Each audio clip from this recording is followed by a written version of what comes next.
संपूर्णता है, ये लोग तो मतलब एक परमात्मा रूप भगवान ने पृथ्वी पर भेजा इनको, तो इसलिए उन्होंने इतनी कलाएं इनके अंदर डालकर भेजा उस युग में।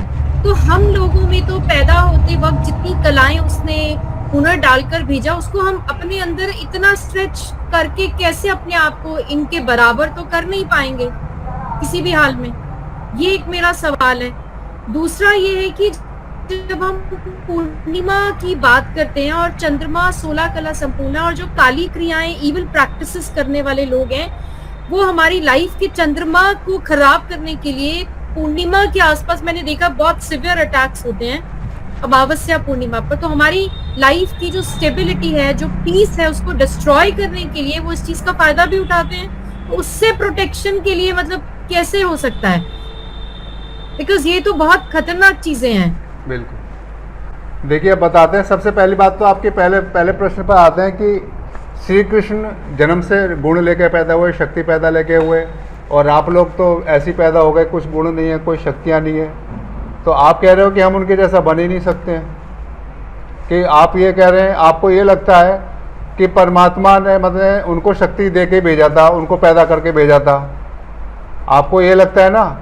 वास्तव में अब इसके बारे में जो अधूरी जानकारी है, वो जैसा कुछ जिसको समझ में आया उसने वैसा बोल दिया, लेकिन रियलिटी किसी को भी मालूम नहीं है कि परमात्मा ने जब हमें इस धरती पर पहली बार जब भेजा जाता है ना, तो सारे गुण, सारी दिव्य शक्तियों के द्वारा ही भेजते हैं वो। जब परमात्मा हमें जब इस धरती पे पहली बार बात भेजते हैं तो सारे दिव्य गुण दे के भेजते हैं, सारी अपनी शक्तियां देकर भेजते हैं। जो शक्तियां परमात्मा के अंदर होती हैं वो सारी की सारी शक्तियां हमारे अंदर होती हैं जब वो हमें इस धरती पर भेजते हैं।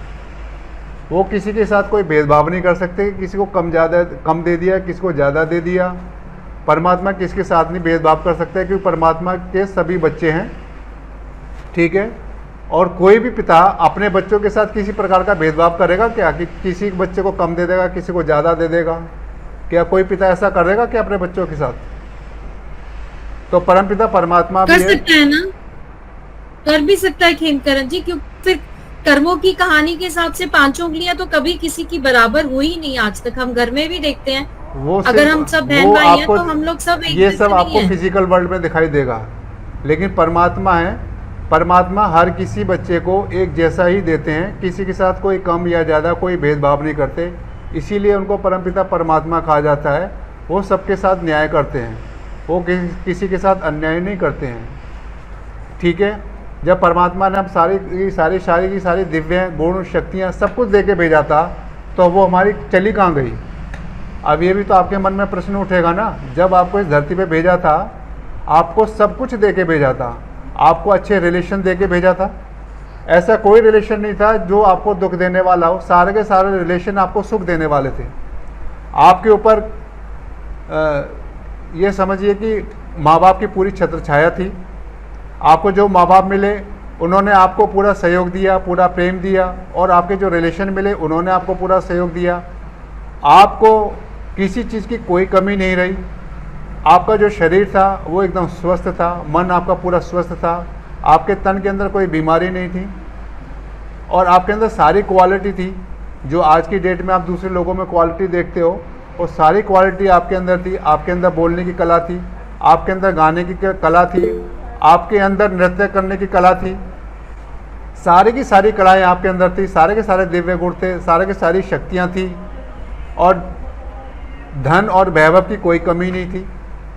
वो भी भरपूर मात्रा में दे के इस धरती पर पहली बार जब फर्स्ट टाइम भेजा था, तो सबको इसी प्रकार से भेजते हैं। किसी को ऐसा नहीं भेजते कि कोई रिलेशन उसको परेशान करेगा, या कोई उसको धन की कमी होगी, या किसी को तन की कोई बीमारी होगी। इस तरीके से परमात्मा किसी को इस धरती पर भेजता ही नहीं है। अब जब परमात्मा इस धरती पर इस तरह से भेजता है, तो वो सारी की सारी चीज़ें चली कहाँ गई? सारी की सारी शक्तियाँ, सारे के सारे गुण कहाँ चले गए? तो कैसे चले जाते हैं? जब हम कोई गलत काम करते हैं, जब हम अपने देह अभिमान के अंदर आते हैं, तो हमारी जो दिव्य गुण शक्तियाँ होती हैं धीरे धीरे कम होना शुरू हो जाती हैं। और जैसे जैसे हम गलत काम करते चले जाते हैं, अपनी शक्तियों का दुरुपयोग करने चले जाते हैं, तो ये चीज़ें धीरे धीरे फिर हमें जन्म बाय जन्म कम होती चली जाती है।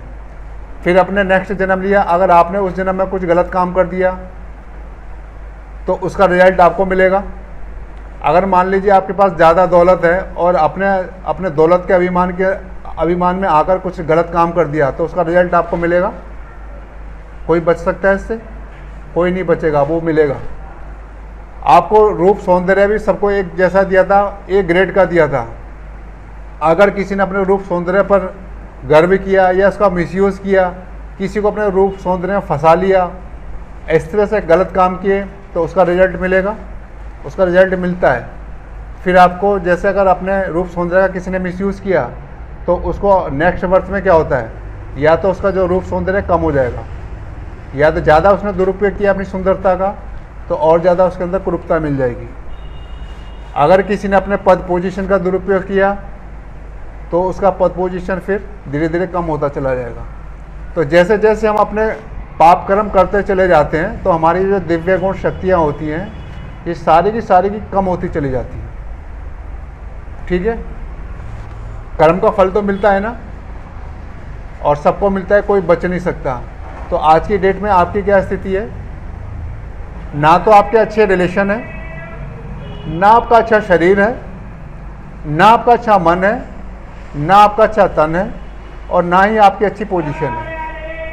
अब वो परमात्मा ने सब कुछ दे के भेजा तो आज की डेट में सब कुछ गायब हो गया।